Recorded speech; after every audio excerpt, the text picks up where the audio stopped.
Boa tarde, hoje 23 de novembro de 2023, vai 103.5 FM com Flash News de 2 horas da tarde, com o segmento de cultura apresentado para Fast Delivery Online Shopping. Recebi o próprio adresso na Miami para comprar riba o website favorito e laga Fast 3C em tempo recorde com entrega grátis de na casa of oficina. Também por comprar o produto não se não tem credit card. Vira membro AWO riba www.fastdeliverdc.com. Não falta muito, cultura mucha na Aruba, também ganha na regalo. Oficialmente dia 5 de dezembro, tá é dia que pitnan tá ribadak. Mucha nan de Aruba, aí uma center classe su pitnan de color bombini na Aruba.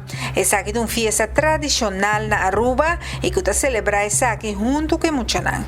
Ministro de Cultura, Xiomara Maduro, tá dando de conhecer que há aqui, tur mucha, tá bom mucha. Interclass llega a Aruba y ella viene con cantidad de pitches para llenar todo color. Un día más bonita, ¿no? Se llama Bombinina Interclass. Para así el 13 el mejor regalo para muchanan, cualta amor, alegría y hope y atención para nos chiquitos nang tour a comportar bon mucha. Bombini San Nicolás, bombini. E mucha nan grande também comportava mucha, pero é sunan ku ainda tá se cosnan ku tá tiki fastidioso, senta visa que tá vai papia kunan, pasina nang também melhorar e tá mucha nan bom mucha de Aruba.